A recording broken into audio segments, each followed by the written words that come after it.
দেশকে উন্নতির চরম শিখরে নিয়ে যেতে। বাংলাদেশের প্রেক্ষাপটে যখন বৈষম্য, বঞ্চনা, অবিচার এবং মূল্যবোধের সংকট তৈরি হয়েছে, তখনই যুব সমাজ সংকল্প ও ঐক্যের মাধ্যমে তা প্রতিহত করেছে। জুলাই ছাত্র যুব জনতার গণ অভ্যুত্থান, যুব সমাজ এবং তারুণ্যের বিজয়। ভবিষ্যতে উন্নত সফল রাষ্ট্রের কাতারে উপনীত হতে হলে আমাদের এই তরুণ সমাজকে মাদক থেকে অবশ্যই মুক্ত রাখতে হবে। সম্মানিত উপস্থিতি, আমরা জানি দেশের বিভিন্ন শ্রেণীর পেশায় মানুষই নানাভাবে অবৈধ মাদকের সাথে জড়িয়ে পড়েছে।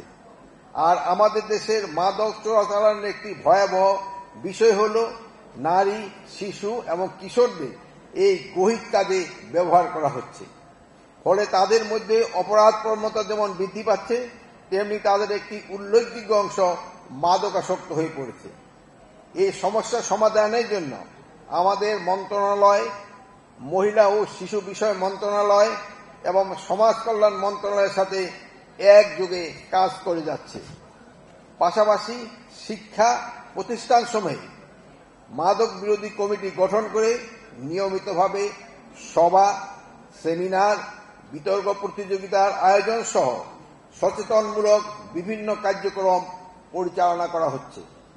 দেশের প্রতিটি জেলা, উপজেলা পর্যায়ে সমন্বিত কর্মপরিকল্পনা প্রণয়নপূর্বক তা বাস্তবায়ন এবং কার্যক্রম চলমান রয়েছে।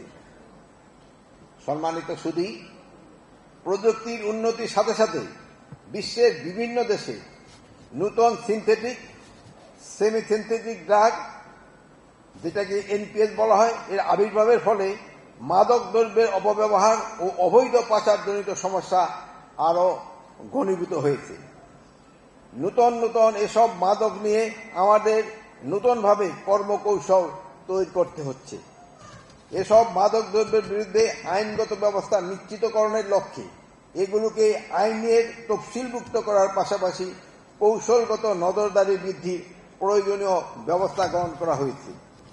নূতন ধরনের মাদক সম্পর্কে দেশের সকল আইন প্রয়োগকারী সংস্থা, গোয়েন্দা সংস্থা সজাগ রয়েছে এবং এগুলোর বিস্তার রোধে উদ্যোগ গ্রহণ অব্যাহত রয়েছে।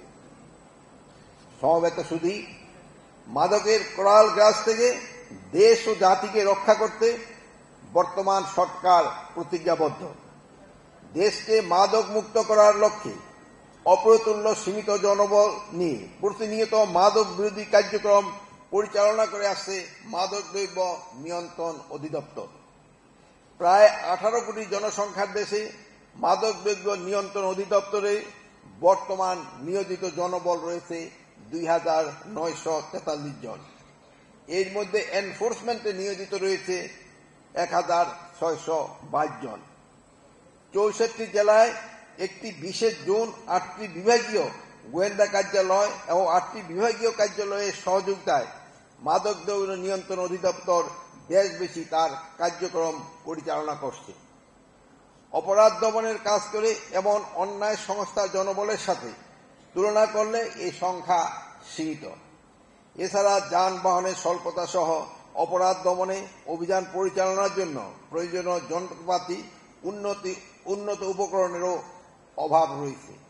এসব সমস্যার সমাধানে মাদকদ্রব্য নিয়ন্ত্রণ অধিদপ্তর ও স্বরাষ্ট্র মন্ত্রণালয়ের চলমান প্রচেষ্টা অব্যাহত থাকবে। সম্মানিত উপস্থিতি, সম্প্রতি মাদকদ্রব্য নিয়ন্ত্রণ অভিযানে প্রায় 10 কেজি হেরোইন, ইয়াবা ট্যাবলেটের বড় চালান জব্দ করা হয়েছে। মাদকদ্রব্যের বিরুদ্ধে এরূপ অভিযান অব্যাহত থাকবে। এক্ষেত্রে সশস্ত্র বাহিনী এবং আইন শৃঙ্খলা বাহিনী এবং নোডাল এজেন্সি হিসাবে মাদকদ্রব্য নিয়ন্ত্রণ অধিদপ্তর কার্যক্রম আরও বেগবান করার উদ্যোগ গ্রহণ করা হয়েছে। বর্তমান সরকারের একান্ত সদিচ্ছা এবং ইতিমধ্যে মাদকদ্রব্য নিয়ন্ত্রণ অধিদপ্তরের কর্মকর্তা কর্মচারীদের অস্ত্র সংগ্রহ ও ব্যবহার নীতিমালা 2024 প্রণীত হয়েছে। অধিদপ্তরের কর্মকর্তা কর্মচারী প্রথম ব্যাচের অস্ত্র চালান প্রশিক্ষণ প্রদান সম্পন্ন হয়েছে। এর ফলে অভিযানে ঝুঁকি হ্রাসের পাশাপাশি অধিদপ্তরে মাদক বিরোধী অভিযান পরিচালনা আরও সাফল্য আসবে বলে আমি আশা করি। সাম্প্রতিক 7টি বিভাগীয় শহরে 1400 কোটি টাকা ব্যয়ে 7টি বিভাগীয় মাদক শক্তি নিরাময় কেন্দ্রের নির্মাণ প্রকল্প একনেকে অনুমোদিত হয়েছে। তাছাড়া মাদকাসক্তদের জন্য বিভাগীয় পর্যায়ে পৃথক কারাগারের নির্মাণের পরিকল্পনাও এই সরকারের রয়েছে।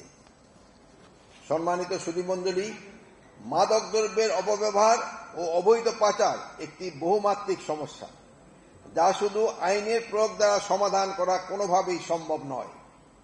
আইন প্রয়োগের পাশাপাশি মাদক বিরোধী সামাজিক আন্দোলন সর্বস্তরে জনসাধারণকে সম্পৃক্ত করতে হবে। মাদকের চাহিদা নিরসনের লক্ষ্যে মাদক বিরোধী প্রচার কার্যক্রমে আরও জোরদার করতে হবে।